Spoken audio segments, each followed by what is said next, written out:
अब हम विज्ञान भैरव तंत्र की अगली 5 विधियों 41 से 45 पर चलें। इन विधियों में और गहराई है और मैं साथ में प्रायोगिक सुझाव भी जोड़ दूंगा ताकि इन्हें साधारण जीवन में अपनाना आसान हो। 41वीं विधि, श्वास के मध्य की रिक्ति में ठहरना। शिव कहते हैं, श्वास के बाहर जाने और भीतर आने के बीच एक सूक्ष्म ठहराव होता है। यदि उस क्षण को पकड़ा जाए तो वही ठहराव तुम्हें परम शांति से मिला सकता है। आध्यात्मिक दृष्टि, ये विधि शून्य का स्वाद देती है। श्वास की गति हमें जीवन और मृत्यु के बीच के सेतु का अनुभव कराती है।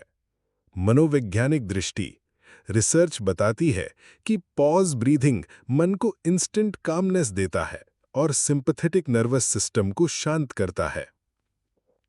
प्रायोगिक सुझाव, दिन में 2-3 बार बैठकर श्वास का अवलोकन करें। जब श्वास बाहर जाए तो थोड़ी देर रुकें, फिर भीतर आने दें। इस बीच उठी निश्शब्दता पर ध्यान दें। 42वीं विधि, नींद आने से पहले सजग रहना। शिव कहते हैं, जब नींद तुम्हें अपने आगोश में ले रही हो, उसी क्षण सजग रहो। वही सजगता तुम्हें परम के द्वार तक पहुंचा देगी। आध्यात्मिक दृष्टि, ये सुषुप्ति में सजगता है। साधक सोते हुए भी अपने अस्तित्व को जानता है। मनोवैज्ञानिक दृष्टि, न्यूरोसाइंस इसे हिप्नोगॉगिक स्टेट कहता है। इस अवस्था में क्रिएटिव इंसाइट्स और गहरी हीलिंग होती है। प्रायोगिक सुझाव, सोते समय मोबाइल या स्क्रीन से बचें। लेटते हुए गहरी सांस लें और धीरे धीरे सजगता बनाए रखें। जैसे ही नींद आने लगे उस सीमा पर ठहरें। 43वीं विधि, दुख या पीड़ा को ध्यान का द्वार बनाना। शिव कहते हैं, जब शरीर या मन में पीड़ा हो, उससे भागो मत। उसी क्षण यदि तुम उसे सजगता से देखो तो पीड़ा द्वार बन सकती है। आध्यात्मिक दृष्टि, पीड़ा से मुक्ति भागने में नहीं, उसे सजगता से देखने में है। मनोवैज्ञानिक दृष्टि, सीबीटी और माइंडफुलनेस थेरेपी भी कहती हैं कि पेन एक्सेप्टेंस करने से सफरिंग कम होती है। प्रायोगिक सुझाव, दर्द होने पर तुरंत डिस्ट्रैक्शन की जगह उस पर सजगता लाओ। मन ही मन कहो, ये दर्द है, मैं इसे देख रहा हूं। कुछ मिनट बाद देखोगे दर्द की तीव्रता घट जाती है।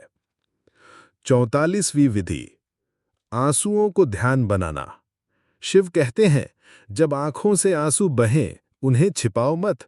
उसी प्रवाह को सजगता से देखो, वही तुम्हें भीतर तक शुद्ध कर देगा। आध्यात्मिक दृष्टि, आंसू करुणा, प्रेम और आत्मशुद्धि का प्रतीक हैं। मनोवैज्ञानिक दृष्टि, आंसू बहाने से ऑक्सीटोसिन और एंडोर्फिन्स निकलते हैं, जो मन को हल्का और शांति से भरते हैं। प्रायोगिक सुझाव, जब रोने का मन हो, अकेले बैठकर आंसुओं को बहने दे।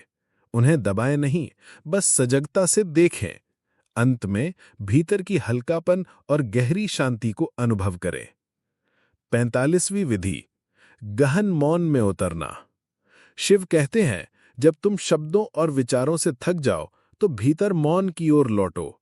उसी मौन में परमात्मा का स्वर है। आध्यात्मिक दृष्टि, मौन केवल बाहरी नहीं, भीतर के विचारों से भी परे जाने का मार्ग है। मनोवैज्ञानिक दृष्टि, डीप साइलेंस ब्रेन में डिफॉल्ट मोड नेटवर्क को रीसेट करता है और एंजाइटी घटाता है। प्रायोगिक सुझाव, दिन में 15 मिनट मौन व्रत रखें। इस दौरान मोबाइल, किताब या बातचीत से दूर रहें। केवल बैठें और भीतर उठते विचारों को आते जाते देखें। इन 5 विधियों से ये स्पष्ट होता है कि साधना किसी विशेष स्थिति पर निर्भर नहीं है। श्वास, नींद, दर्द, आंसू और मौन, हर अनुभव परम की ओर ले जा सकता है यदि उसमें सजगता लाई जाए।